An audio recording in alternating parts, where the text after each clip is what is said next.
Hello, everybody. Everybody, hello. Welcome to tonight's midweek fleecing, I think we've called it. Midweek fleecing. A midweek fleecing. It was fleeced viciously across the cobbles. First person to get that. Featuring Earth and Wind at the moment, apparently. Yeah, only Earth and Wind. Fire has yet to join us, but he will be. Mr. Pollard will be along a bit late. He has some other things to attend to. So he will be joining us. But in the meantime, we're going to wing it. So hello, everybody. I hope you're all keeping well this evening. Let me just switch comments on so we can see the comments. Yeah, let's see the comments. They're controversial at the moment. Dave is saying morning. Tony McKee is saying evening. And Andy Brennan is saying good evening all. Well, I think less of that, thank you very much. And thus ended another day. And that's ended another day indeed. So, what have you been working on this week, Mr. Manton, sir? Well, it's still the Mirage, isn't it? Clearly, as anybody who's looking at my modelling page will realise, the Mirage is slowly creeping along. This is the Models Fit kit, isn't it? This is the Models Fit. Yeah, kit, yeah. The retool. No, Dave. No. Try again. And it's everything I said of Models Fit these days. It's just absolutely superb, and is a really fun build. That's the thing. Although it's limited run. That picture there is when I'd glossed it and the decals were going on. And since then, it's had another coat of gloss to seal the decals in, and then some polishing with the Trizact, the 3000 grit Trizact, and then an initial coat of flat, which is, you can see there with the flat coat on top. So that's where we are at the moment. If you cut back to my camera a second, I'll show you where we are just this very second. I don't know if you can see, but I've actually started weathering the undersides with some streaks and stuff on the tanks and all that sort of thing now. How much of the markings did you paint and how much did you mask? This is all decals. Ooh. I didn't cut. I say I didn't cut any masks. I made some masks, or I masked off, I should say, but only the aerials and obviously things like I made some roundel masks just to mask off the area where the roundel would go. Yeah. Not to use them to spray the roundels, just so there's a consistent paint behind the white of the roundel. And what paint was that? This has been all Mister-Colour. In fact, all the camouflage at this point is 100% Mister-Colour. All the camouflage colours are Mister-Colour. The yellow is Mister-Colour. And the gloss varnish I used was GX 112, their gloss, and it's had a coat of the GX 113 flat over the top of it. And the GX 113, I actually used the rapid thinner to thin. Right. And as we were discussing last week, how the rapid thinner helps metallics. Because it doesn't allow the grain to settle. It flashes off so fast that the grain doesn't settle, so you get that kind of bright, it retains the bright metallic finish. I'm noticing with the using it to thin the flat varnish, the matte varnish, I've never liked using lacquer flats because it never seems, they're so thin that decals and stuff still show through them. But in this instance, it seems to be holding the flat agent in the varnish and flashing off so quickly that you're getting a really, really nice, smooth, super smooth kind of flat finish. And you can't actually see the decals either. No. You can't see the decal surround or anything on it. So I'm really, really impressed with the way the rapid thinner has helped a lacquer varnish go down. Ian Hartup says, tell us more about the Trizact. Well, there's very little to say, really, Ian. It's Jen, evening Jen. I see Jen's Jennifer's in the room, and it's just a car polishing disc that you cut up into sections and use wet. What are you doing, John? I am just trying to get my Trizact out, if you pardon the expression. Oh, hey, and yeah, it allows you to polish polish finishes back really, really nicely before moving on with painting. But honestly, and I don't know, when you say tell us about Trizact, it's one of those things. It's a really fine abrasive that works really well, specifically for paints, I commend it to the house. If you don't have any, get some. Where did you get yours from? Oh, eBay. eBay. I just put Trizact into eBay, and it comes back with a multitude of hits. So you can just order it from eBay, and a few days later it'll turn up. So I couldn't actually tell you where I ordered it from. No, eBay's fine. Other than eBay.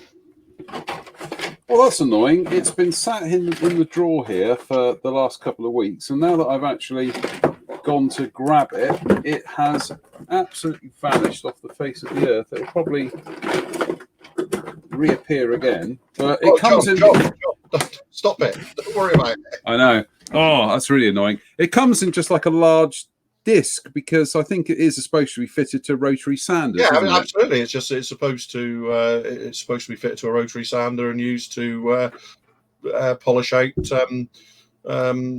refinishing jobs and stuff. But like I say, Jen's the expert. I've just followed her advice and bought some and used it, and I've been using it ever since. And what size grit is that again? I think it's about 3,000 grit, the stuff I use, but it's not like micro mesh. It's completely different to micro mesh. No. It's specifically, whereas micro mesh is designed to polish plastics and stuff, essentially. This is designed for paint, and again, I'm just all I'm doing is kind of parroting what Jen told me, really. But yeah, Jen got, that's the stuff, isn't it? There we go. What? Where? Yeah, there on the screen. Trizact P3000. Oh, there we go. Yeah, now it's on the screen. Yes. Yeah, that's exactly what it is. Yeah. Because Jane's, well, we'll call her Jane for tonight. Jen's partner does this for a job. It's his profession, isn't it? And I also believe it was Jen was a professional paint sprayer before she joined the Royal Air Force as well. So it's kind of a family expertise. No, Ian, try again. I thought it was going to be far easier than this. I really did. Jen says it's a 6-inch disc with Velcro on the back. Use wet 3000 grit. So it's available out there. Like I say, I just Googled it, and that was the first image I saw out there. You just cut it up into little pieces, and I remove the Velcro backing so it doesn't, because the Velcro backing can scratch your paint finish if you apply too much pressure, and the Velcro backing ends up hitting the paint. So I actually use a razor blade. There you go, Rob's got it.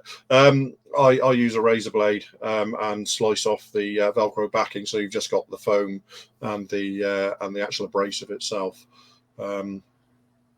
We have a winner. We have a winner. There we go. Right. Well, also a correction to something I said on Sunday's show, which we could be here for 90 minutes doing corrections. Well, yeah, absolutely. But I got absolutely modelled up with Hawker Siddeley 125s, because I was convinced that the Americans didn't fly them in the lovely low-vis camouflage scheme, but Dave Fleming did unearth this lovely pic off of Air Britain, copyright Sean Connor. And there you go. I do believe that's a 125-800 in lovely, lovely low visibility European colours. So interesting, looking at that European one for an aircraft that would never have flown in any other colours. That darker green looks to be 34079 rather than 34092. Right, which is the same scheme the Phantoms flew in. Where rather than repaint the whole thing, they literally, with the Phantoms, they just replaced the tan with the grey. So whereas the actual colour should be 34092 for the darker green, that looks to me very much like 34079. Interesting. Possibly painted in Europe along with the Phantoms. I'm sure Dave will illuminate us as to whether you could actually build this version out of the Matchbox kit. I know you can't build it out of the Airfix kit. So I had a look at this myself the other day, and I think the engines are different. The engines in the Matchbox one are quite a bit slimmer, I think. okay. Now, whether that's a Matchbox accuracy issue or the actual engines on this variant were bigger. Turbofan engines just tend to have got bigger and bigger over the years, haven't they? So I mean, you compare that to the Dominis engines, and it's quite a lot different. So, but I'm sure Dave will. Oh, he already has sword kit. There we go. It is an attractive scheme, and again, just kind of cements how international the Domini ended up being. It's an attractive aeroplane, isn't it? Very nice aeroplane. It's a very, very attractive aeroplane. Mike Williams says, "Where is Mr. Pollard? I did miss the intros. You did miss the intro, Mike. Mr. Pollard will be along this evening. He is going to be a little bit late as he has other business to attend to. So we will rock you indeed. We will kind of carry on regardless." Also tonight. Now, another thing I noticed you were talking about this week, Drew, was this. Oh, Lord.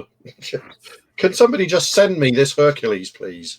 You see, I like the Japanese one. I think the Japanese one is... Well, the reason I highlighted those two schemes is because both schemes are extremely attractive. And both schemes are... Well, that's the paint... I mean, I photoshopped it and knocked it around a bit so they fitted on the same screen. But those are two of the schemes that are actually included in the kit. And yeah, I do really, really like the Japanese one and would like to do one. But I've maintained all along that I want to do the South Korean European one scheme. So that's what I'm sticking with. Okay. But I don't know if perhaps Jen's intending to do the Japanese one. I don't know. No, Jen, I don't have the Domini. No, I don't have the. I don't have. Do you know what? It's one of those kits I've never had and never built. The Airfix Domini. Oh, Dave says, with a bit of a hack, the 700 and 800 had bigger engines, which are retrofitted to RAF 400s and 600s. Thank you, Dave. You should write a book on the subject, to be honest with you. So I was right then. You were right. Yeah, you were right. You also were... I still like that Japanese one, but hey-ho. Well, that transport scheme the Japanese use these days is beautiful. It's a really beautiful scheme. Blue-grey. You could probably slap that on a Z37A and make it look nice. So I wouldn't go that far. Okay. You were also talking about the wing assembly. Yeah, it's a really elegant solution because I was looking at how they some of the sprue breakdowns and you can't really tell. But if you have a look on the end of the lower wing pieces, there's like a full form aerofoil section piece there molded in, and also on the outboard of this upper center wing section that's also the same. So when those pieces are glued together and locked together, that's going to be a really, really strong assembly, which is, it's almost the parts are going to brace against each other. So once that's in place, then you just drop those outer wing panels in place, and there's clearly a ledge there that those outer wing panels will drop into. I just think it's just a really nice, elegant solution. And as I said on my post on my model page, Zvezda kits fit these days. It's certainly a better solution to how Airfix did it back in the 70s, which was literally it's partly a stub molded to the fuselage, and then the wing joins onto that, which means you end up with a seam line. And I'm trying to remember if the Eschi kit was the same or not. I built it. I should remember. I'm just googling images of the Eschi kit. Do you know what? I don't remember either, if I'm blunt. No, I'm pretty sure that was separate wings like the Airfix kit. Yeah, it is. I've just seen a sprue shot here, and they plugged into the fuselage, which means you always end up with a bit of a seam to join. A bit of a seam, and a weak wing assembly. It wanted to naturally start like that. That's the kind of thing. Is I was wondering how, is this kit going to need any spars or anything? Because I mean, in terms of big kits, the last big kits I built were a couple of the Airfix Victors, and that model is nothing if not sturdy. It's an incredibly strong build, and I was kind of wondering if the Hercules was going to be of the same ilk. I don't quite understand what Dave is saying there. Oh, I think I do. I think he's saying is the aerofoil on the inside parts of those parts where it says A2, is that to match like an aerofoil shape in the fuselage, so it kind of slots in there? I'm presuming so, yes, but I don't. I couldn't swear to it. Yeah, But I mean, I assume so. Just going back a second, I'm interested in what scheme Jen is planning to do with her Hercules. She's saying if she gets a second one, she'll do a Japanese one. But I get the feeling... if I get a second one, I'll do the Japanese one. Yeah. But I don't know which scheme Jen is doing. Bearing in mind, we have to do the schemes from the kit. Absolutely. When we get hold of them. So I'm presuming Jen will be doing the RAF one. But right, hold the front page. Breaking news. Oh, hello. Oh, look. Hello. He's decided to come and join us. How are we? Sorry for my late appearance. Sorry for your extreme tardiness. Yeah. Yes. What did I miss? Awesome stuff. Absolutely awesome stuff. Well, I tell you what, you both missed this week, and that was that. Look at that. Absolutely glorious. That is velvet. I can't remember what it's called. It's called velvet something. That is a lavender cake and chocolate fudge cake. And that was at the Blitz Tea Rooms in Weston-super-Mare. See, when we were at the Blitz Tea Rooms earlier this year, I really wanted to try the lavender cake, and I wish I had now. I've always been mildly disappointed with velvet cake. It looks like it should taste much more exciting than it actually does, whereas it trust me, it's just cake. This was quite exciting. In fact, what we ended up doing was carefully carving it up into 3 portions so that we could all have a bit of each other's cake, and it was delicious. But it looks like it should have some kind of a fruity sort of thing going on with it, with the colour and all that sort of thing. And it's just, every time I've tried it, it's just cake. I mean, it's nice, don't get me wrong, but it's just cake. Yeah. Now, I have been on the final stretch now with your Sherman, Drew, and I've done a really nice job of that. Thank you. Thanks for that. I'm really impressed with my woodwork. Yes, the one thing I have tried differently on this, which I don't usually do, which is to actually use enamel washes to get the dust effects. I always prefer doing this with pigments for some bizarre reason, but probably because they dry as dust, so they are kind of mirroring the real thing. But what I've been using quite a bit is actually thinning down the MIG oil brushes and using them as washes, because they actually act as washes really, really nicely. So, and then once they've dried, you can go in there with like a little stiff brush and actually just kind of blend them in a bit further.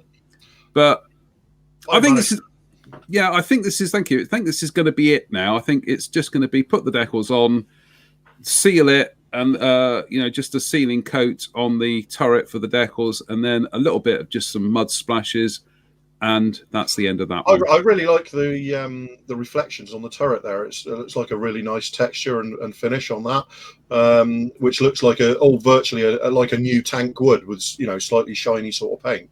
Well, I think, to be honest with you, the kit could do with more texture to the surfaces. Sylvester have molded everything very flat and shiny, and going through my Sherman books here, they could do with a little bit more texture, but that's not something, I'm building this straight from the box, so that's not it's not something that's appropriate for this model, but yeah, precisely. So but yeah, great fun, and as we've said ad nauseum, just silly money, 25 quid for that. Yeah. Thank you, Dave. Thank you, Dave. Right. Dave agrees. Dave agrees. Red velvet cake overrated. Right, Mr. P, what have you been up to this week? What have I been up to this week? Interesting week. I think it's fairly safe to say. Is that like may you live in interesting times? Is it that sort of interesting week? Yes, it's been an interesting week. Ethics Fallen Nat. Yes. Said I would do it.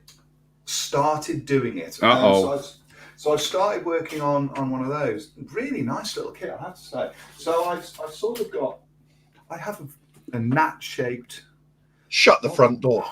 Yeah. That's an aeroplane. It's an aeroplane, an aeroplane. It is my first aeroplane for 6 months. Count them. Can you remember how to build them? Seemingly not, if this is anything to go by.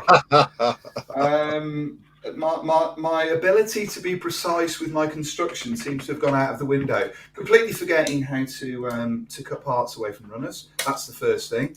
Riveting in straight lines, not such a good thing anymore. Adding fasteners in straight lines, also not such a good thing anymore. That's kind of a really interesting sort of discussion topic, I think. Do you think these skills are quickly perishable?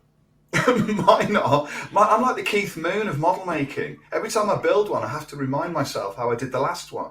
I'm terrible. Yeah, I do feel like you lose a little bit of muscle memory. I was just going to say that. It's not a huge problem. It's just sort of getting back into the rhythm of it. I think when you're doing other things and your brain is working elsewhere. Yeah, I mean, you've been completely divorced from aeroplanes for 6 months by necessity. And it just when you said you were having to remind yourself how to build them, it made me think, what would happen if I was away from it for 6 months? Yeah, the other thing about it as well is that when you're away from a particular genre for that amount of time, you lose. I think you lose a big chunk of enthusiasm for the subject. So it's been the last couple of weeks have been trying in the sense that, in many senses actually, but trying in the sense that I've sort of dabbled with a few aircraft kits and not really got the enthusiasm to build any of them. So I've sort of tinkered around the edges a little bit and gone, no, I don't really want to build this. And then I've done another one. I don't really want to build this either. And then I've sort of kept on going backwards and forwards. So this is the furthest I've got with an aircraft model. And it still feels a bit like dipping in and out of a movie on Netflix that you sort of work through the first 20 minutes and think it's going to be rubbish. And then you turn it off and then watch something you've already watched, like Hot Fuzz for the 18th time. It's a bit like that. And I can't quite work. It's not that I don't love aircraft or anything like that. It's just that at the moment I switched off that part of my brain that loves them enough to build them in miniature. So I'm sort of working my way through that at the moment. Sort of reactivating that part of your brain. I think so, yeah. And also it's having that. You must be the same. If you love a particular thing, Mirage 3s. Let's take Mirage 3s or John with F-16s. So when you're doing that and you're building something else, you think to yourself, well, my time's precious at the moment. Do I want to be building this, or I want to be building another one of my Mirage 3s for my collection?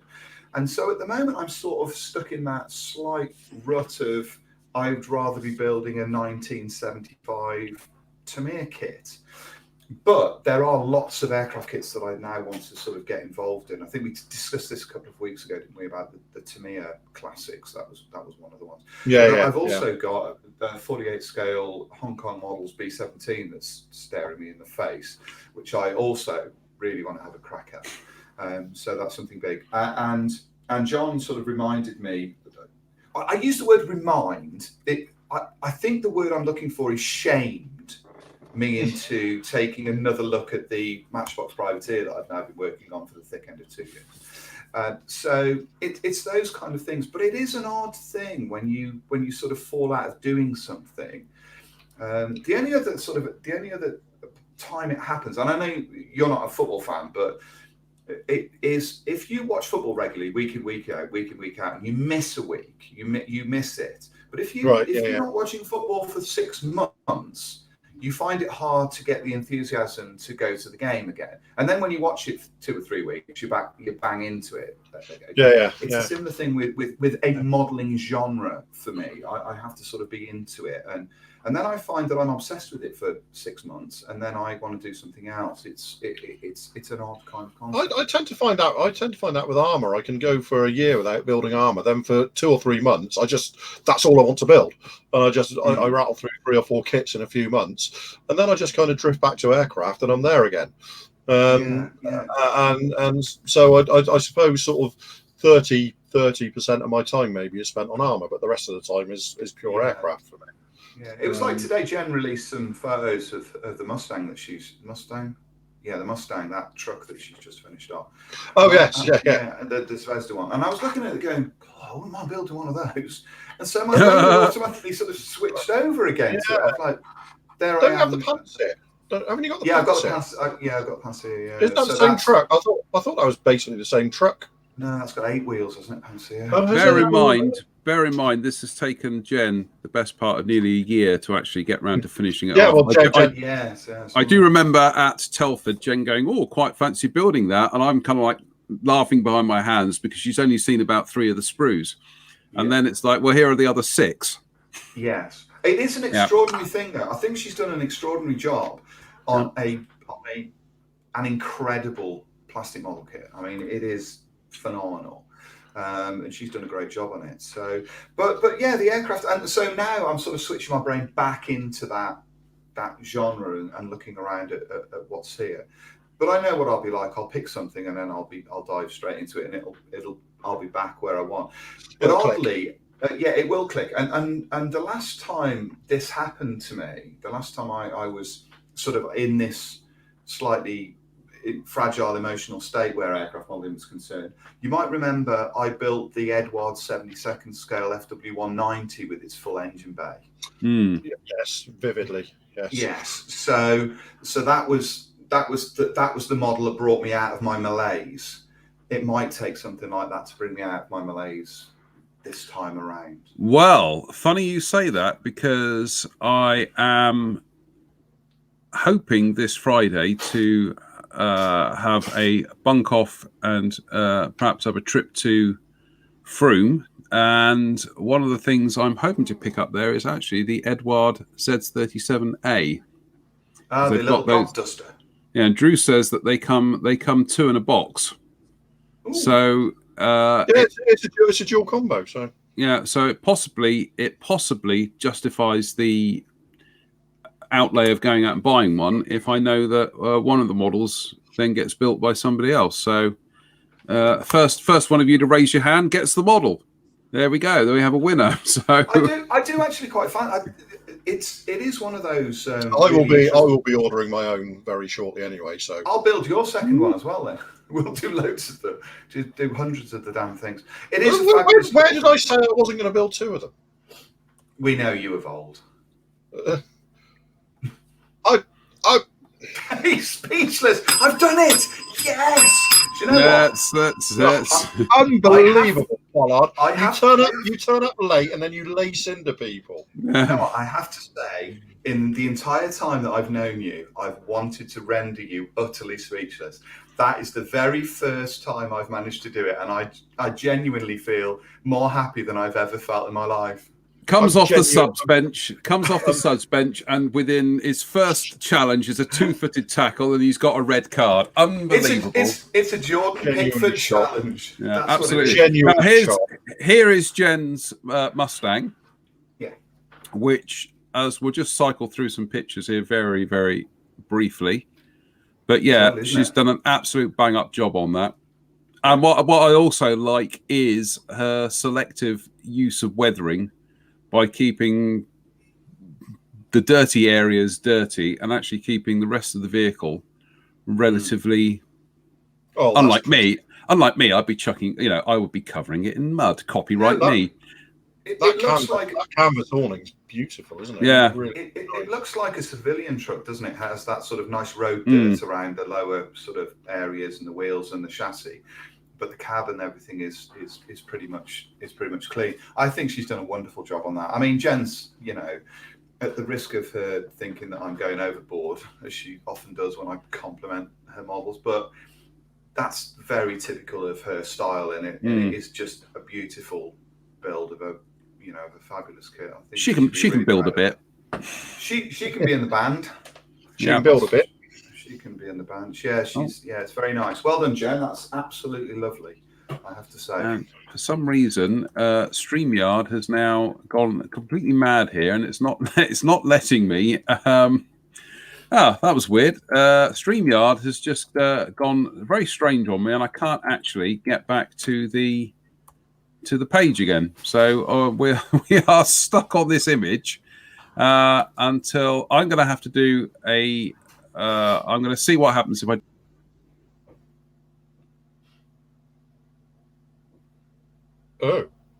Oh, where's he gone? I don't know. He's just disappeared.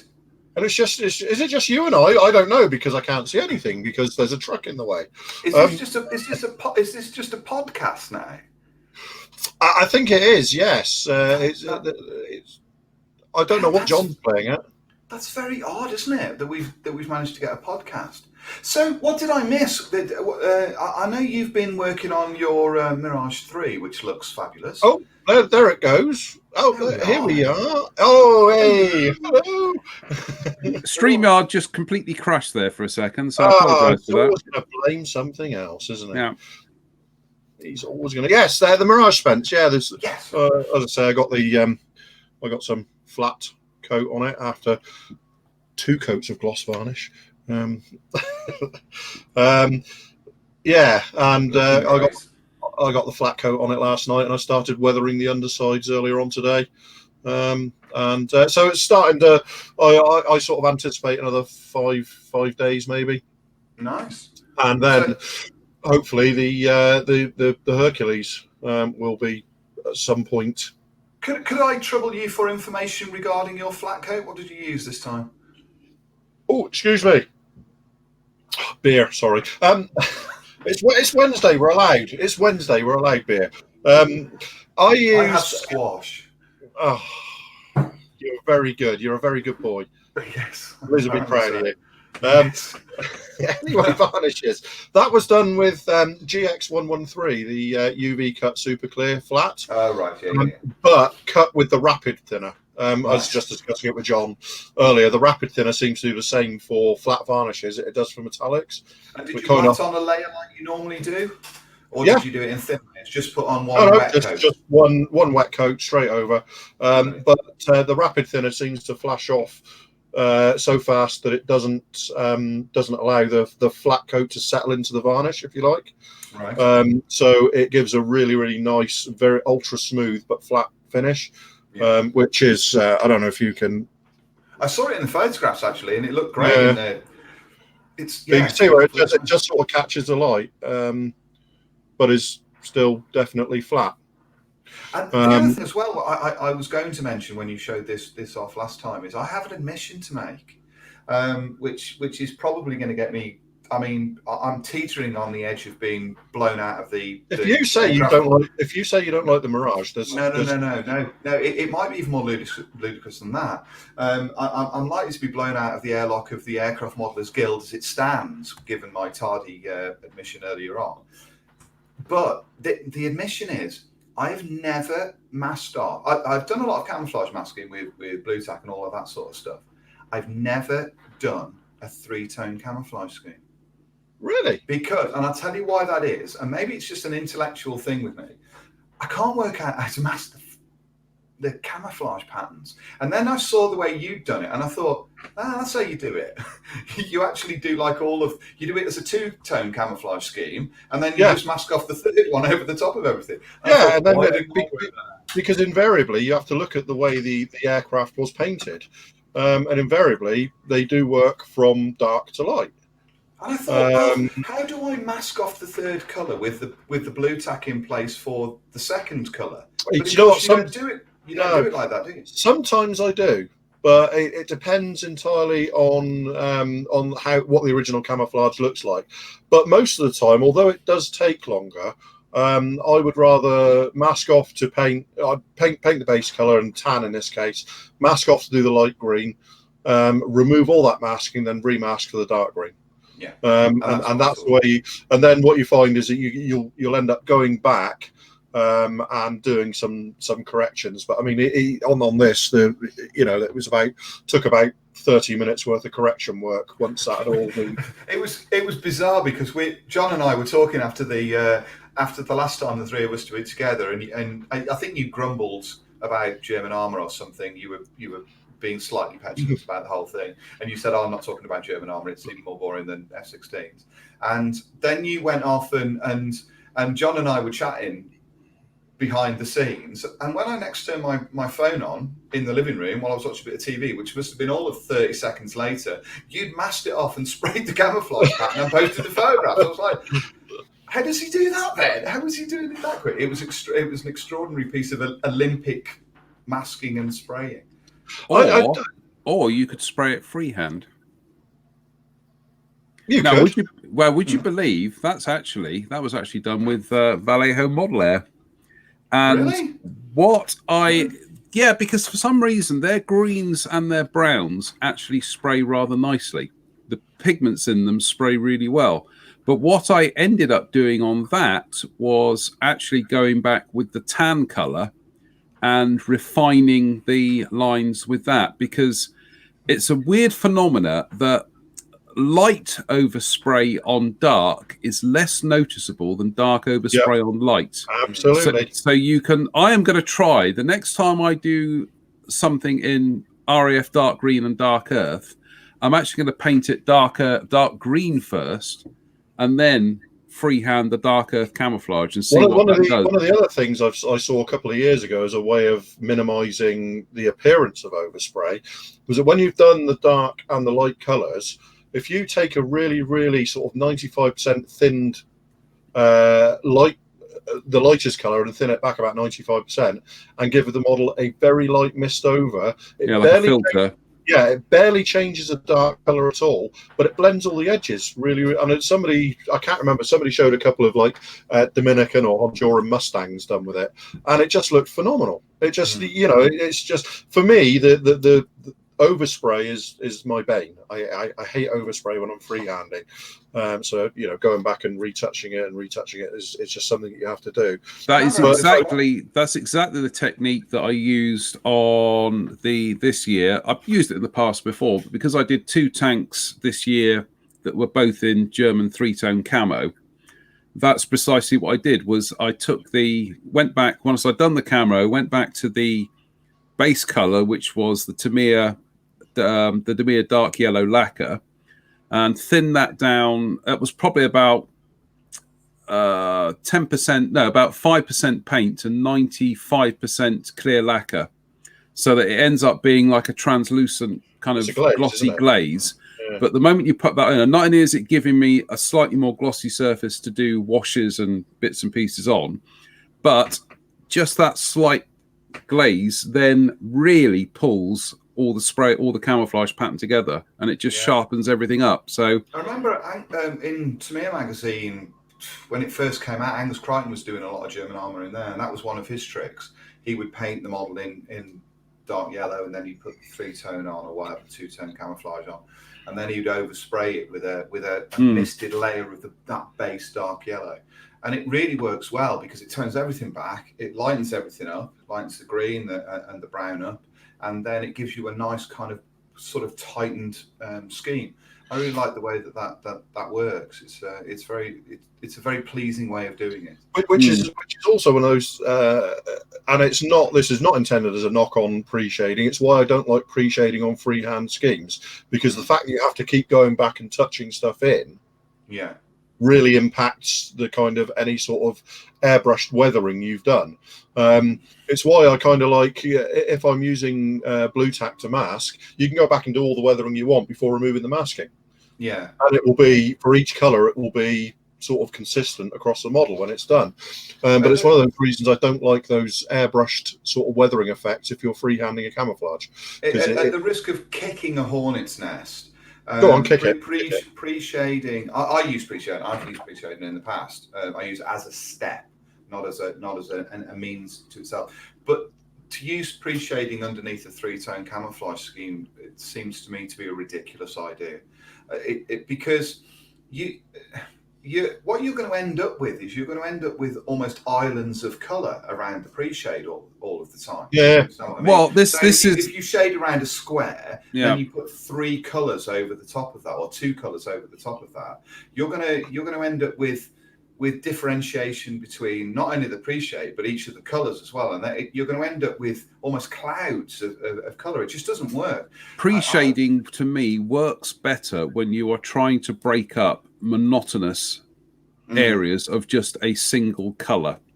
That I think is its strength. So something like olive drab, where you certainly always get a lot of variation in the tone and the saturation of the color, I think it has great benefits of doing that. But again, this year, doing those two, doing that Italy Sturm Tiger and the little Tamiya Panther, as far as I can remember, and I'll probably get corrected on this, but I didn't bother doing any shading on it. What was the point? I could shade the yellow very nicely, but then the moment I'm putting the other colours on, you can't do all the camouflage colours.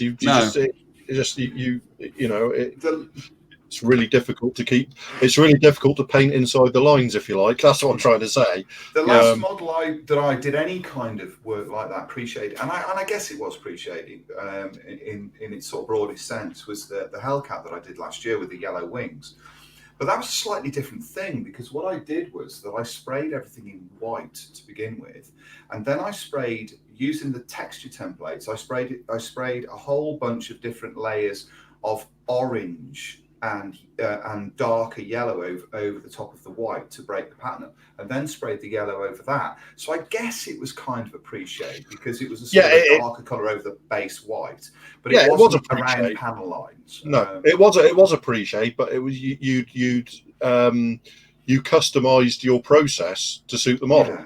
It wasn't just a generic pre-shade. It wasn't just generic along all the panel lines and away you go. Beyond that, I can't remember the last time I pre-shaded a model where you go around panel lines and around that kind of thing. I would almost rather just paint the whole thing in one. I mean there's no shading on that at all. It's just all 3 colours sprayed straight on an opaque coat, and then I'll do some very minor shading work with probably some oil paints. At some point in the next few days. At the moment, I'm adding all those sort of dark streaking and stuff to the underside mainly. But I find particularly in 1/72nd scale, it's very easy to overcook it very, very quickly. So I've we've had this discussion. I think I had this discussion with you or John sort of last year sometime about how I'm sort of trying to strip my technique back again, having gone so far into doing different techniques that I wasn't happy with. That Focke-Wulf 190 I did, the Dora 9 I did earlier this year, if you remember, I wasn't happy with that. I used all of the shading techniques and everything, and I thought it looked horrible. And so I've sort of started stripping my techniques right back again and sort of working from the ground up. So that Mirage there is that there's no shading at all on any of the colours. It's just purely the colours from the pot, which is, I think, what you do a lot of the time, isn't it? What I do? You don't generally tend to shade, or if you do, it's so subtle that it's all but invisible. And I'm thinking there's a very good reason for that, actually, and why I don't shade around larger panels. What's causing shadows? What would cause shadows on the real thing? Well, absolutely. Let me push that argument as far as it can go.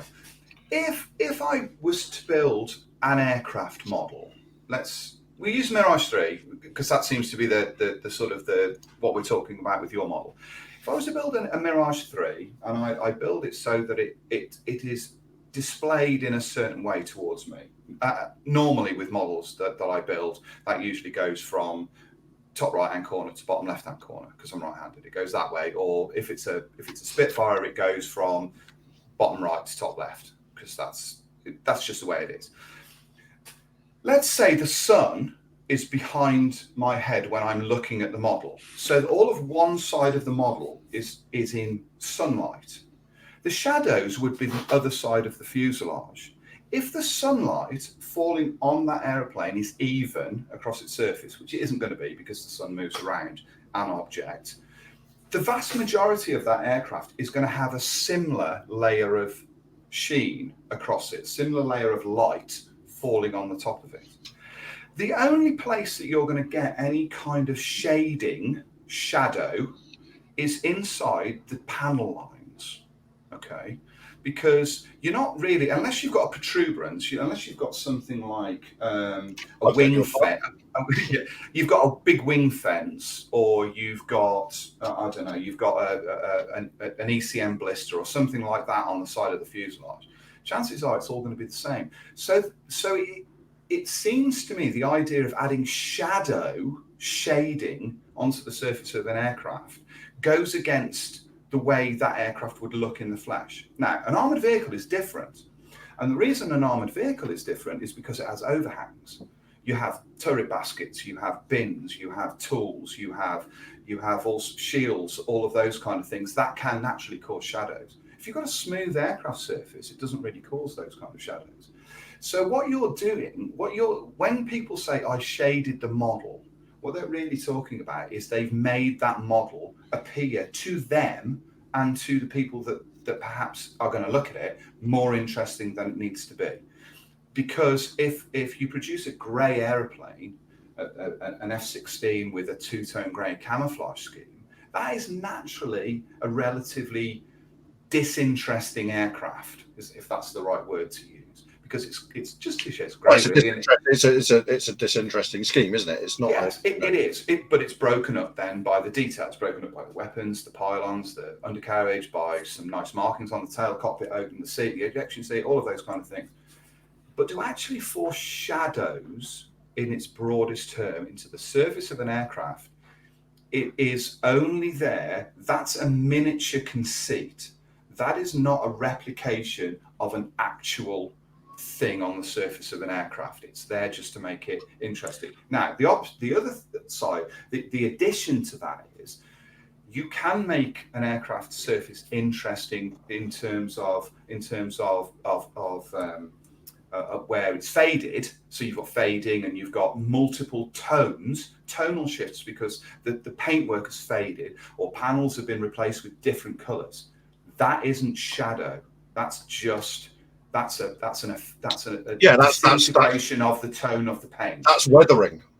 Yes, that's weathering. That's weathering. And I think if we're talking about this, because we all have a different viewpoints on it, don't we? People like those extremes of weathering and extremes of appearance on their models, and they're perfectly entitled to do that. But I do get slightly. It does raise an eyebrow slightly when people say, "Yeah, I did a load of shading. I shaded the surface of my aircraft." Why did you? I think they're using the term as a descriptor rather than they're describing a technique rather than the effect that they're actually trying to achieve. So I'm with you that when people say I shaded. I shaded this particular part of the fuselage. I don't think what they're trying to do is actually create shadows. What they are trying to do is break up that monotonous surface in order to convey concentrations of dirt or grease or all that kind of thing. I'm just trying to find a picture here of a typical US 8th Air Force bomber with really gritty, really kind of gnarly olive drab color. But I think it's a term that gets used, but without it necessarily conveying the effect that is actually being strived for. It's a generic shorthand. Term. It's shorthand. It's not used accurately. It's just used as a generic term. Yeah, and I guess the sort of the counter argument to that is, if you're not adding shadows in, then at the risk of agreeing with Sir Jamie of Hago, master modeler of these parts, who says that it's better to add shading to darken around panel lines after the paint's been put on, then I have some sympathy with that argument, because if you're degrading the finish, that starts off as it would clean and then degrading it backwards from there, in many ways you're likely to end up with a sort of more consistent result in terms of reality. However, not all modelers want to create something that looks like a real machine. They want to create something that looks like an artistic rendition in their own heads. And both approaches are equally valid and shouldn't be denigrated one against the other. I'm just putting forward what I would. I don't necessarily think that the sequence of events of how you do something is necessarily that important. I know you will get people who say, they go, oh, in reality, somebody didn't come along and start spraying the paint with darker areas and blah blah blah. And it's like, well, no, that's stating the obvious. They also didn't come at the factory in a giant box on plastic sprues. It's what you are trying to do is you are trying to convey an effect. And if you are ultimately, it's the end result that matters. If you are going through what to some people might seem an incredibly tortuous route to do it, if the result justifies the means, if you see what I mean. Just look at chipping on armour or an aircraft for that matter. So much of that now is done after the main paint scheme. You're exposing you're working on a process to expose the underlying finish after you've applied the base finish, which is completely counterintuitive. But when it's done well, it just looks amazing. So it's not actually. It's not the process that is the issue. It's the execution of it, if that makes sense. And that was proved to me today when I was going through some of the magazines that were sent up through from work. There's an armor feature in one of them, and I can't remember which one it is now. And I was reading through the feature, and I was going, God, that looks awful. That's awful. That's awful. That's awful. God, what has he done that for? That's awful. Oh my God, that's incredible. Because what I was doing is I was picking out a step from the process in isolation. Why has he done that? Why has he done that? And then I looked at the completed model and I was like, wow, that is absolutely amazing. Something happens over the course of that just brings it all together. Well done chipping like Mr. Kovac does. It looks absolutely amazing. I cannot chip to save my life. It's why the whole front of the drop tanks on this Mirage should be basically large patches of bare metal, but I'll screw it up. It'll look it's a spongy, your friend. The problem is, Spence, I've tried it and it just looks awful to me. Now that's my execution of it, clearly. But I can't get that thing looks like it's been set on fire. Yeah, but that is fairly typical of RAF Mitchell 3s. But yeah, I mean, I'm looking at that, and I mean, I will at some stage one day actually build that scheme because it is in the fairly recent Airfix kit. I'm looking at that and I'm thinking, how would I go about doing that? How would I even begin to replicate that scheme? And it would be in layers. It really would be in layers. Just to throw a really mad idea out there, what I would probably do is actually start off with a base color of actually a tan, and then do all kinds of darkening effects on various parts of the airframe. Not every panel line, but just in concentrations, like you can see here around the engine ncells. I love the way you can track the footfall of the maintenance ergs. Yes, it's and then go over that with an olive drab, a very light olive drab, and then start building up the olive drab in. But it would be a series of layers. There would then be layer. I might even, when I would say I've given it that kind of tan base color, is actually then apply very heavily thinned down speckled kind of effects all over the aircraft to really break the surface up. That then will get blended and assume part of the patina of the aircraft when you start adding the olive drab on top. I don't know. All I know is I look at that and I think that is one heck of a subject to actually try a whole slew of mad ideas to see where it takes you. You know, that's bringing back nightmares of painting that P38 that I did last year with like a million layers of paint. I have to say, it's no B-26 Marauder, but the Mitchell's a fine looking aircraft, isn't it? Even in that dreadful state. What a beautiful machine. Can we please have some Marauders?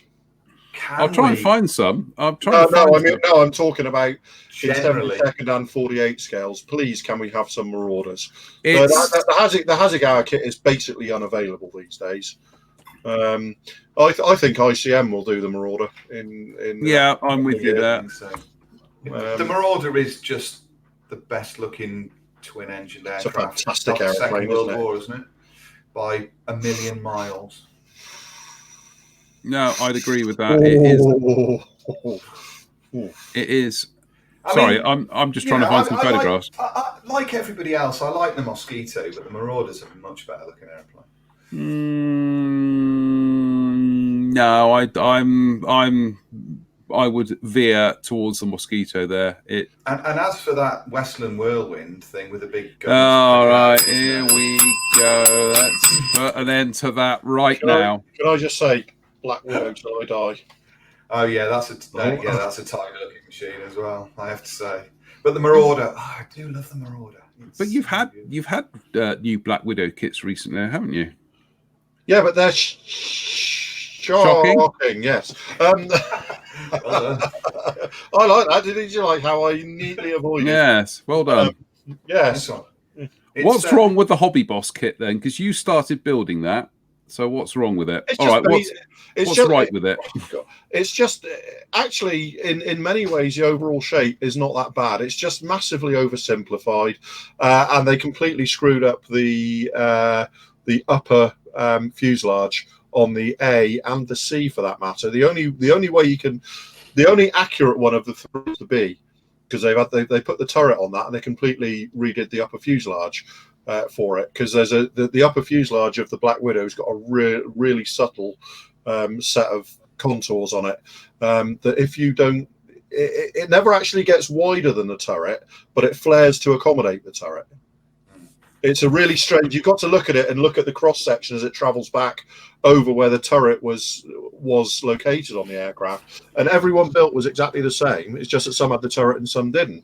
But all Hobby Boss did was gave it a consistent section over the top. I did modify one, and then the P61B turned up, and I thought, oh well, that's right in that kit anyway. So if you want to do an A, chop a couple of millimeters off the nose, and you've got an A, basically.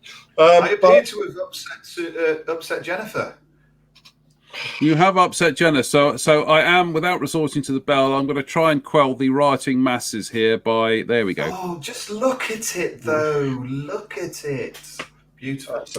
I think it is the second best looking American medium bomber of the Second World War. Second best? Yeah, because the Douglas A-20 Havoc is the best. Yeah, I mean, I would have said for me it's the Invader, but it's Douglas. So no, it's definitely the Marauder. It's just. But no, basically once they got into the swing of it, the Americans did a complete set of winners in terms of medium bombers, didn't they? The Mitchell, the Invader, the Marauder, the Boston and Havoc, they were all absolutely beautiful designs. That's a textbook example of pretty extreme weathering as well, isn't it? That would be a real challenge to do. That is, because that's not shiny. That is really kind of grubby, dirty, anodized metal on that one. That's an absolute shocker, and that would be a challenge. Also, just how the upper markings have faded as well, and that's an absolute beauty. And Go on. I was going to say, have you seen the photographs of the ones operating from Italy with all the mud on the rear fuselage and stuff? Absolutely caked in like 6 inches thick of mud, wet mud from where they took off of these airstrips in Italy. It's how they trimmed that aircraft in flight. I just do not know. Could be half a ton of mud. It must have been all of that, Spence. By the time the aircraft was off the ground, it must have been half a ton of mud on the, like, all streaking up the rear fuselage to the over the empennage as well, over the vertical fin and the horizontal tail as well. It was just incredible. Their photographs are out there somewhere. Yeah, Going back to what you said earlier, though, I do agree with you about the Marauder. The personal love of it aside, we surely do need some to give it some more love in terms of. The Hasegawa kit is beautiful, but it's just virtually impossible to find.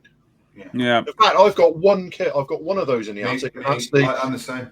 And that's the B26G, which is the one with the increased wing incidents and stuff that Hasegawa, to their credit, designed a whole new fuselage for. So I'm gonna spike my own guns here and say I think it needs to be done in 48 scale more than 72nd at the moment. Yes. Even though I'd rather have it in 72nd, I think it would probably be if someone like ICM hint were to do it. They would probably do it in 48 scale to start with, and I think. Dear Mr. Tamiya, I've been very good this year. Can we please have don't even 48 scale B26 Marauder family, please? I promise to be good all next year as well. Yours truly, Spence, age 11 and a half. That would be, you know. I mean, we'd get stuck into those like we got stuck into the Lightnings, wouldn't we? We would, yeah. And intriguingly, Tamiya they did a Japan of the Betty, didn't they, as a twin engine kind of bomb. But they've never attempted to have a go at those the American ones, and yet they wouldn't be massive kits in 48 scale. Well, they're not massive kits in 48 scale. No. And you would think that there would be an intriguing collection there that would. But once again, Spencer, we're falling into the trap of trying to work out what Tamiya thinks from day to day. Well, and you can't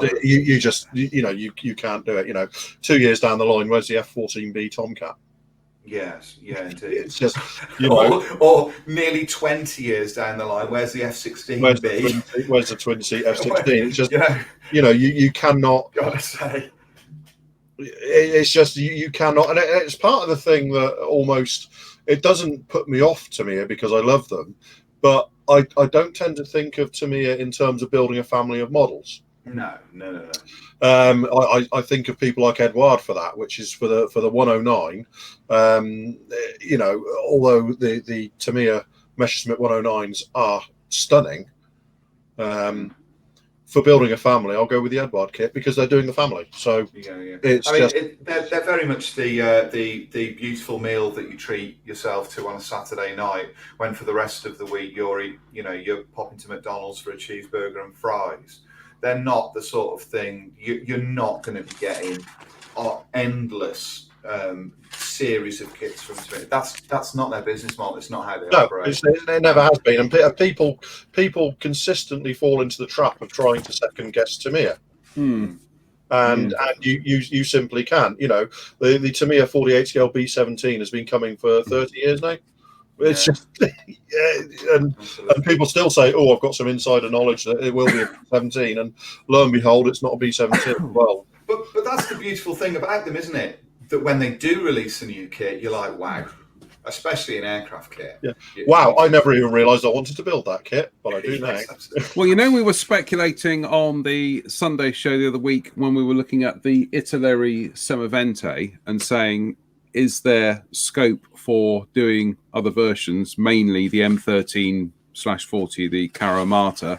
Yeah. I've started building the thing now, and as I think you might have seen when I put some images up on the Facebook page the other day, it turns out that actually the figures and some other bits and pieces are not required for this model, which I think that conclusively points to the fact that Italeri will do an M1340 at some stage in the future.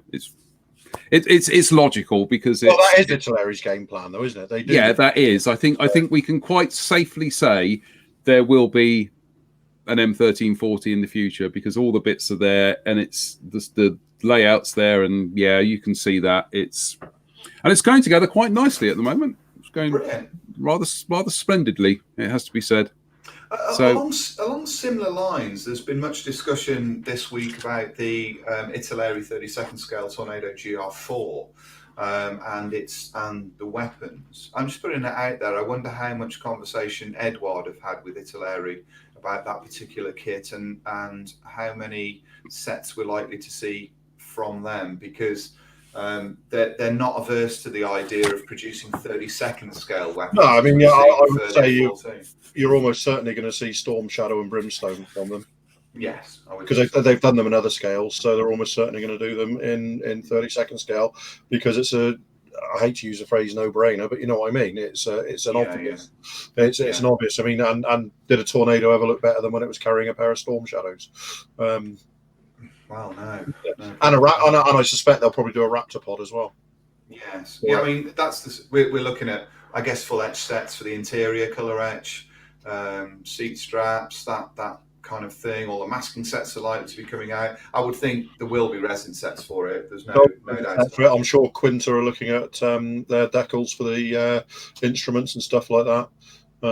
So, Jerry's not quitting over this rear cockpit. It's about the 5th time I've seen him mention it now. He does have a point, though, but he does have a point, yeah. Needs a rear cockpit too for a GR4. What we are going to do is we are going to hold our fire, a very fine 1987 album by a Canadian rock band, but we're going to hold your fire. We're going to wait until we actually get hold of a copy of this kit, and then we will critique it, and we are going to tell you what's good about it and what isn't good about it. So stuff like the weapons choices and the cockpit and all that, we will get round to covering that as and when. What we don't want to do is kind of jump in and start critiquing CAD and images and all that kind of stuff, because thing is, Dave Fleming commented again, you're absolutely right, Dave, it is a £300 model with all those bits, but you're not going to build 10 of them.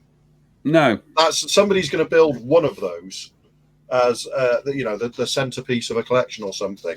You're not going to build 10 £300 models. Who?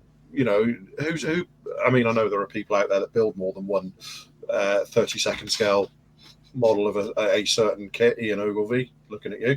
But for the most part, people don't. That is a sort of centerpiece. That is a centerpiece project for the year, isn't it? And I have to say, at the risk of being sort of seeming to come across as being dismissive to those that are levelling criticism, pre-release criticisms of this kit, the lack of weapons for me is of no real consequence anyway. And I'll tell you why that is. Part of that is because I don't tend to load up the models that I build with lots of weapons, but also with that GR4, I'm really hoping to be able to do the retirement scheme in the dark green, dark grey. I think that would look absolutely fabulous. I don't really want to do one of the grey ones, so I'm not bothered about it being loaded up. The dark green, dark sea grey was the best scheme that aircraft ever wore. Yeah, absolutely. And I really fancy doing that retirement scheme in. But I mean, my point is, I mean, much as I love weapons, I've always got hundreds of weapon sets lying around, and I'm always buying resin missiles and bombs and stuff. I'm with you. I'm really not overly bothered. It's got two 250 tanks, Hindenburgers for Jamie. It's got accurate fuselage pylons. It's got paveway 4, and I think, although I've not seen it, there's some question over whether it's going to have the lightning pod. I know the box art shows it, but the sprues haven't yet.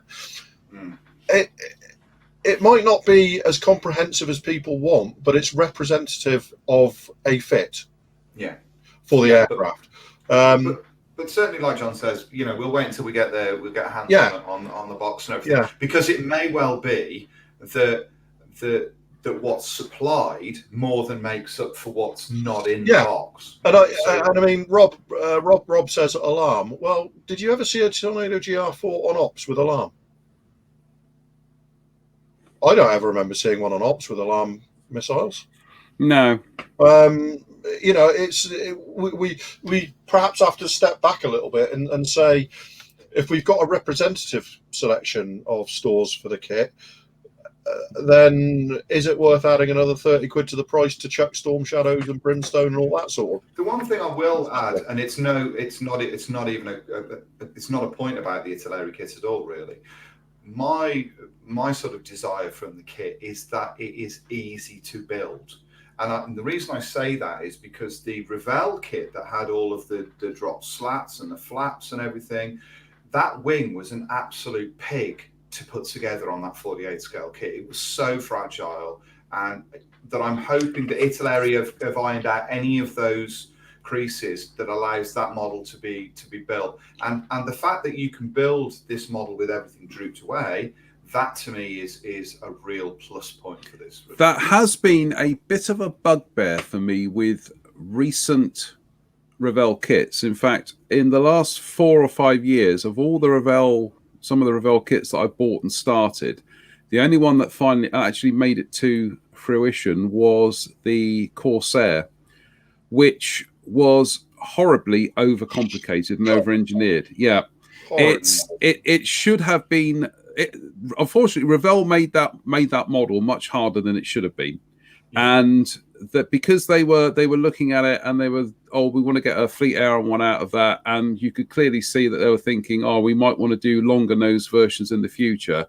It ended up being a jack of all trades and master of none, and they did the same with the Spitfire Mark II rather. For some reason, they obviously thought, well, the wingtips we can use on other versions, so we'll put them on another sprue. Despite the fact that you're talking about a Spitfire Mark II, where there's no point. You may as well just have the wing as an integral one, integrally molded tips.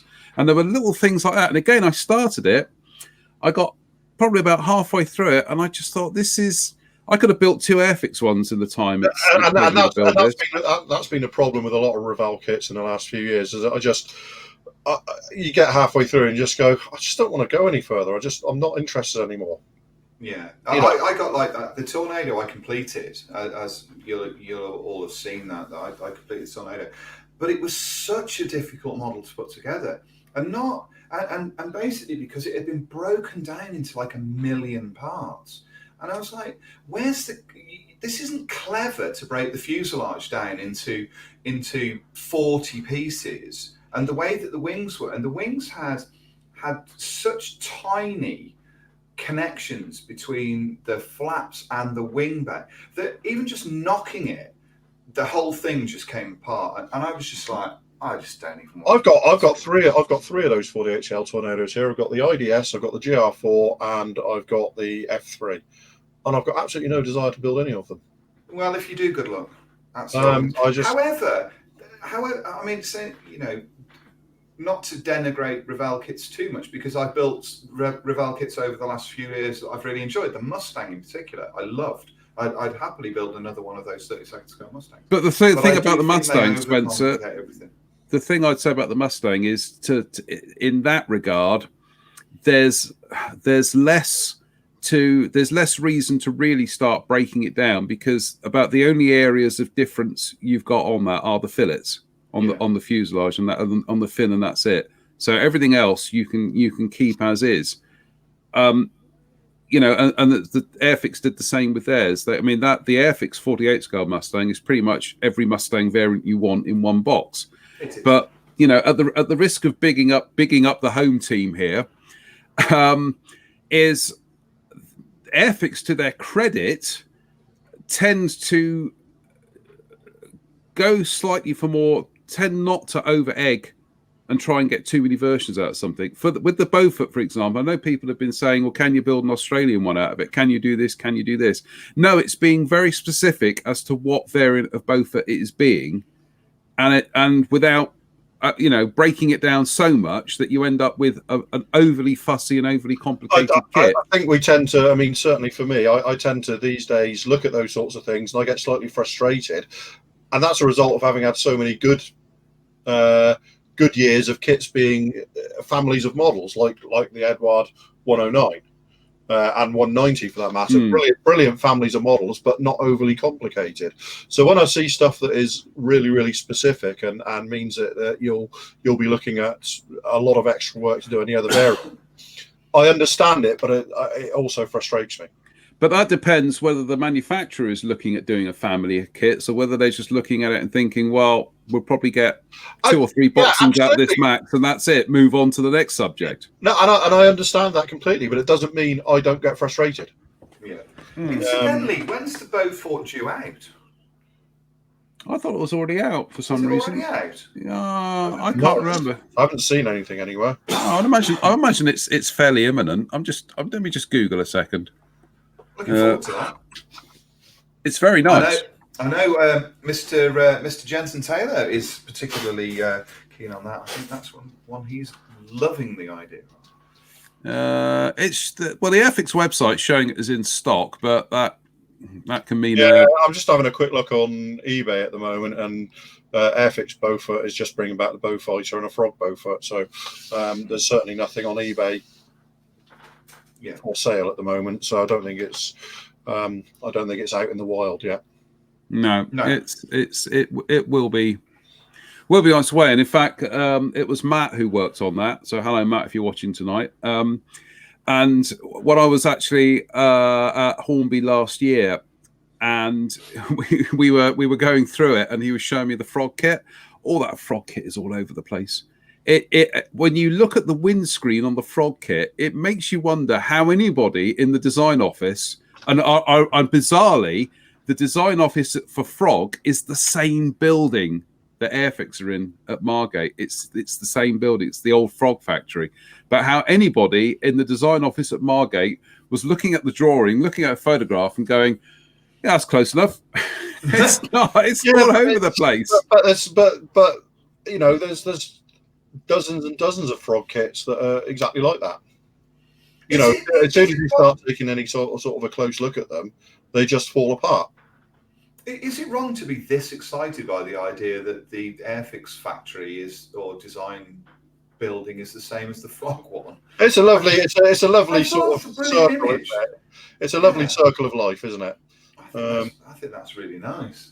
Well, I think the greater there's another kind of like talk about how things kind of wander into your life and then they kind of you know, it's a bit like Drew's favourite film Interstellar, about certain things are actually being manipulated behind the scenes by Matthew McConaughey, who we won't talk about because he's got himself into some trouble. Has he?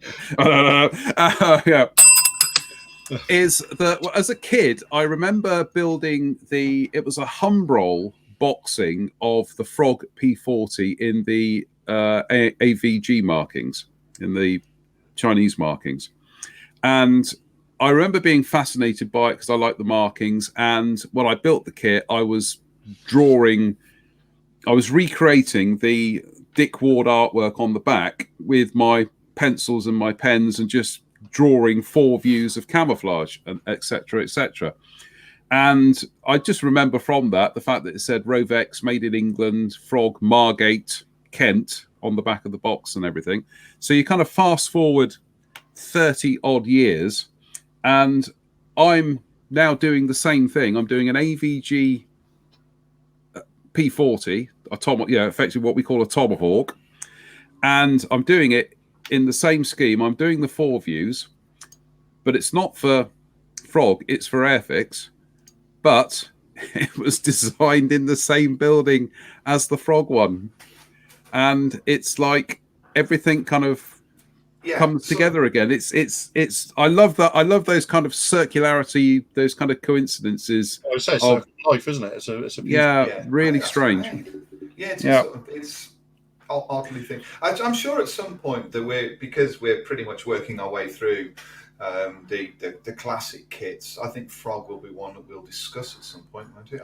Although I might have to do more research on that because my knowledge of Frog kits is not. Do you know what? This is the weird thing: is that it's amazing how many things that used to be the sole domain of the Frog range have now ended up sneaking their way into the Airfix range.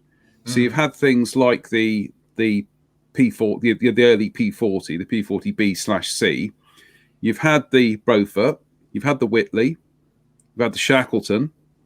There's been other other kind of things that Frog did, like Lancasters and B-17s, Wellingtons. Well, the Wellington is a 1C, was what the Frog kit was. I'm sure I could go on, but yeah, there's bit by bit. You look at things, and you think, yeah, that's kind of. Are the ghosts of Frog working their influence? I think Wink, that's true. wink, But also, wink. you can sort of work from Frog to Novo to Hasegawa, can't you? Oh, honestly, you can play 6 degrees of Kevin Bacon. You could do 6 degrees of Frog. Yeah, because quite a lot of Frog kits ended up in the Hasegawa range, didn't they? Yeah. Well, I mean, Frog were the official Hasegawa importer for quite. They were they basically bagged kits reboxed. They were. Yeah. I can remember going around my next door neighbour's brother. He was a good bit older than me, but he had a massive collection of Frog kits. I can remember going around and just looking through his Frog kits and stuff like the Super Saber and some of the other stuff, the Delta Dagger and stuff like that. Yeah, they were just bagged Hasegawa tools in Frog boxes. Some of the other stuff, the Lightning was a bit more of a. They both had their own version of basically the same tool. Yeah, they did that with the Harrier, the Lightning, GR1 and was the the same, Phantom. Yeah. They were basically they both had their own tools, but they were basically the same design. That British Harrier was awful, wasn't it? Oh God, do you remember the way the intakes went on with the forward nozzle bearings attached to the intakes? Terrible. But I think the sort of the most I guess the B-47 and also the Neptune were the two largest. Yeah, there you go. Yeah, right. They were which both way round they were? One was, I think it was the Frog Neptune, wasn't it? That ended up in the Hasegawa box. No. It was the other way around. Was it? That's Hasegawa tooling. Yeah. So I remember seeing that, but then the B-47 as well. The same kit, but people are going to pay really high prices, essentially for the box and the instructions, aren't they? Because the plastic is the same. And the Frog kits probably had better decals because they were designed by Dick Ward and they were printed in this country by, I think it was Versicolor or Vericolor, whatever they were called at the time, the precursor to Color Slide. But so they were lovely. I remember the reviewers always used to comment in this, and they'd say, this latest release from Frog is good value money, and it also comes with matte transfers. Yes, as if that was a big stickers. Yeah, but it was matte transfers were a big selling point because it went on a matte color. It went on matte paint. You see, but ironically, I think it was Chris Ellis who commented in it was a one Airfix magazine review where he commented on some kit. I can't remember what it was. Might have been some Eastern European kit back in the mid-70s, and he said something to the effect that the decals are glossy, but they have extraordinary adhesive powers. And it was like, fabulous. I'm sure that matte transfers are playing the Dublin Castle this weekend. They probably are. Yeah, absolutely. Yeah. But yeah, that was the big thing is matte transfers, and Frog kits were. But then again, you think about the 1980s, is that the Italia and Eschi kits from that had the decals yes, the ones in the when Cartograph was just starting out, when they came with a varnish covering that was harder than diamond. Yeah, absolutely. And the adhesive properties of water. Essentially. Well, they looked great on the sheet, didn't they? They were also beautiful. Well, it was Cartograph. Their printing has always been superlative. Yeah, always terrible. And the Novo decals as well. I remember having. You've got to be watching. They just go. There was a way. There was a Yeah, decal solvent that worked with 80s Eschi and Italeri decals, and that was called Humbrol Liquid Poly. Yeah, really? Yeah, I remember using nail varnish remover, so acetone basically. Just strong enough to melt the decal, but it flashed off quickly that it didn't actually start killing the paintwork. It didn't start making the decal ink run and stuff like that. Yeah. Oh, the things we had to do. We did mention the idea of, I guess for another one now, as it's almost 9 o'clock, the discussing model decal at some point in the future. That was something. Yeah, we will do. Yeah.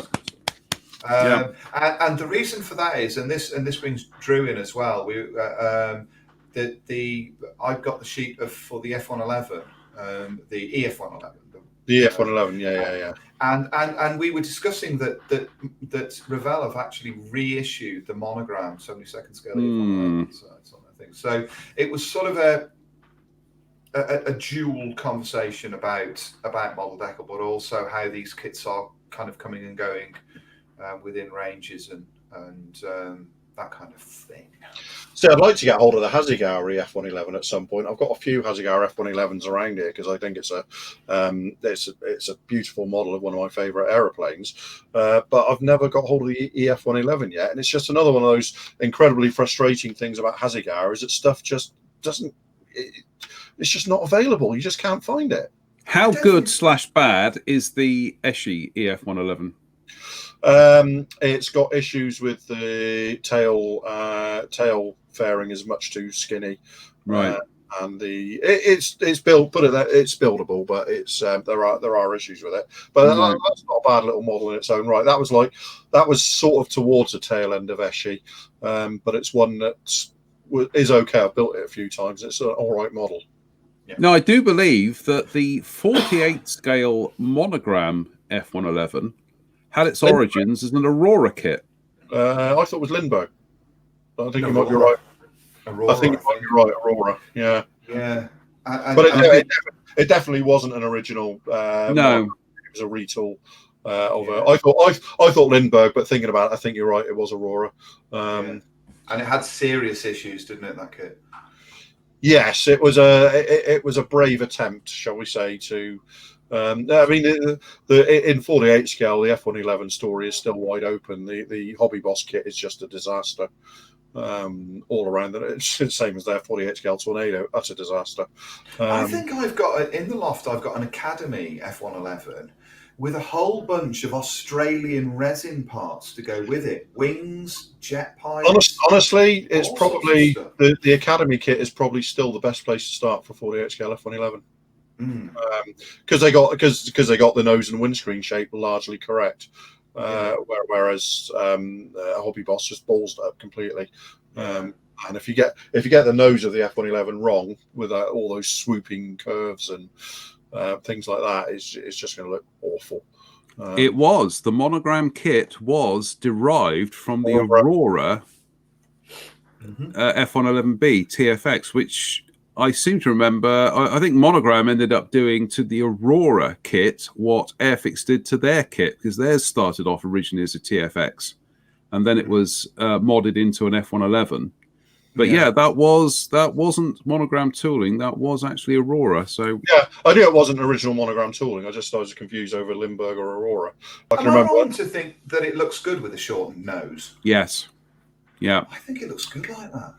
Yeah. Actually, it was due a complete redesign for the actual production F111B was going to have a redesigned nose again, which is slightly longer, but with quite a significantly raised cockpit for over the nose carrier landing, because even with that stumpy nose on it, the view wasn't great for carrier landing. So they actually planned.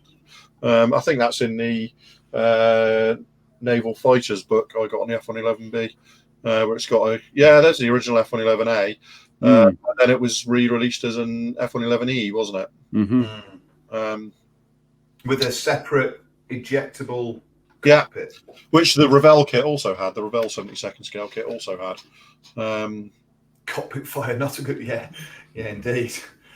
Yes, but that said, I'm pretty sure the actual track record of ejections with the F111 capsule was almost universally brilliant. It was a really, really good system that worked really well. Ian says, did Hasegawa actually ever issue the EF? No, they definitely did issue the EF111A. And it was their own tooling? And it was their own tooling. Yeah, it was their own tooling. Yes. And it's come. They've released it in a production variant, and they also released it in a limited edition prototype boxing, which was the overall white one with the lightning flashes and red, white, and blue prototype. That's the one I remember seeing, the overall white one. Yeah, but I think I may have seen it in pictures. I can't remember ever seeing that kit in the flesh. And that's what I mean. That's the thing. It's it's a mainstream kit. that you just can't find. You know, I tend to snap them up at shows when I see them. In fact, I'm looking at an F111F just over there now as we talk on my stash. So few of them come out. It's incredibly frustrating. Hasegawa kind of inhabit the place that Fujimi started inhabiting 20 years ago. They're no longer a player, really. Yeah, isn't that a glorious bit of box art? That's the Revell kit, 72nd scale Revell kit, and I just think that's lovely. That's really, really nice. Indeed, very nice. That really makes me want to build an F111 for some reason, and there you go. Not that kit, certainly. A conversation for another night, but the F111 is another one of those models I've never built. No, I've never built one. I've built many. Yes, I've built many of them. FB111As, F111, built a couple of F111Fs, FB111A, EF111, a couple of F111Cs. I've built a few F111s. I'll tell you, I feel there's something, because we grew up in this country, and F111s were always about, because we had the Upper Hayford E's, we had the Lake and Heath F's, so they were part of the scene in this, and I kind of still feel quite proprietorial about them. It's like they were our F111s. Well, it's funny you say that, because one of the things of living 10 miles away from Filton is they were a regular site. That's where they were a regular. They're a regular site, but also on summer evenings, if the wind was in the right direction, of just hearing the engine tests at Filton, all you could hear was this echoing across the thing. But I'll tell you a story. We're going to have to go now, because we're just coming up to the 90-minute mark. But I'll tell you a story going back to about 1987, and I remember being when I used to have the workshop down the end of the garden, and I remember hearing something flying over and thinking, well, that definitely sounds not like the usual jets you get flying over. It sounded distinctly different. And then I suddenly just heard the engine die completely. You just hear that like that, and it was like this horrible silence. And then I heard just like bang, a really, really loud bang. I went outside expecting to see an aeroplane falling out of the sky. Instead, what I was treated to was the twin afterburner glow of what was clearly an F111. Now, whether it had an engine flame out and it had to do a sudden mid-air restart, I've no idea. It was the most bizarre experience. But all I can remember to this day, seeing, heading out over the Bristol Channel, just this bright, fiery glow of two afterburners on full reheat. That would have been a really good sight. Not when there's the possibility of an F111 spiraling out of the sky into your garden. But I was fortunate enough to see the dump and burn from an Australian one a couple of times. Yeah, because in the last few years they visited the UK quite frequently, it seemed. And I saw the dump and burn from the Australian ones a few times, which is spectacular. If you see it in photographs and stuff, but when you actually see the aircraft do it in real life, it's a whole new ball game. Just phenomenal. Yeah, Rob says my childhood. That is, he lived in Coalpit Heath. He did. Oh, Coalpit Heath, up in Bristol. We'll end tonight with this one. This is from Anthony Bird. He says, many thanks for listening to chat tonight. Having a bad time, Mum Hospital. It's so quiet, and it's great listening to you guys tonight. Well, I hope you don't mind us putting that up, Anthony, because I do think that, especially in these kind of still incredibly fragile and trying times, I think that whatever anybody can do out there, and this is a good thing about everybody who's been doing live videos, Drew, Jen, Ivan, everybody who's been putting these things out, it does provide. It helps. A help. It's a help. It really is a help. I think I can speak for all three of us and say that in the recent last month or two, all three of us have had some kind of mental health issue. Yeah, putting it mildly. To varying degrees. It's a fact of life. 2020 has got to a lot of people, and it got to me last month. Yeah. And I had a bit of a meltdown, and we've all had to greater or lesser degrees. And if this helps people and gives us something to focus on and gives other people something to take their mind off it, then it's all been worth it. Yeah, absolutely. So I hope you don't mind us reading that out, Anthony. But absolutely, we appreciate that as well. On that note, on that inspiring note, we will leave you to your evening. We will be back on Sunday with the news program. Sorry? Speak for yourself, I won't. So, don't make me use this, really. Don't make me upgrade to a gong. I'll be all night for that. You'll be doing your own show with Jen at some stage on the Hercules. In fact, you and Spencer will be doing the Sunday night show at some stage, and I will just be in the background pressing the button. So, why you said that last week, and all I thought about was the Wizard in the Wizard of Oz. Pulling back the curtains, which makes Spencer Toto and you the Scarecrow. So, right, everybody, stay safe, stay out of trouble, be good, kind, considerate people, and we'll see you all again on Sunday. And take care from all of us. Good night.